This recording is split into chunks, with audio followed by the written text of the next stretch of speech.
Let's divide 226 by 2. Hey math adventurers, if you're having fun learning with me, make sure to hit that subscribe button and ring the notification bell so you don't miss any new videos. Alright, let's start dividing 226 by 2. First, we look at the first digit of 226, which is 2. We'll use this digit 2 for our first step. How many times does 2 fit into 2? It fits exactly 1 time. Let's check. 1 times 2 is 2. We write 2 below the first 2. Now we subtract. 2 minus 2 equals 0. Easy peasy.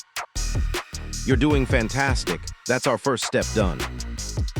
Now let's move on to the next digit. Get ready. We have a remainder of 0. Now let's bring down the next digit from 226, which is 2. We bring down the 2 next to the 0, making our new number 2. How many times does 2 go into 2? You guessed it, 1 time. Let's multiply to check. 1 times 2 is 2. We write this 2 below our current 2.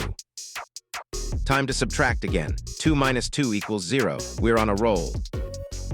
Woohoo, you're mastering this. Just one more step to go.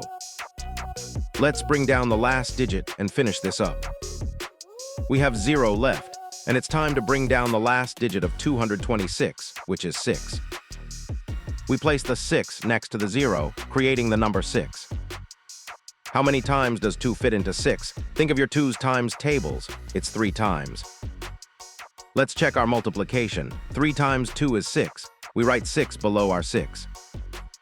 Subtract one last time. 6 minus 6 equals 0. We did it. Amazing work. You've successfully completed all the steps. And that's the end of our division. We found our answer. So 226 divided by 2 is 113. Great job, everyone. We just conquered dividing 226 by 2 step by step. Remember, long division is like a puzzle, and you're becoming amazing puzzle solvers. That's all for today. Keep practicing, stay curious, and I'll see you in the next video on Let's Stud.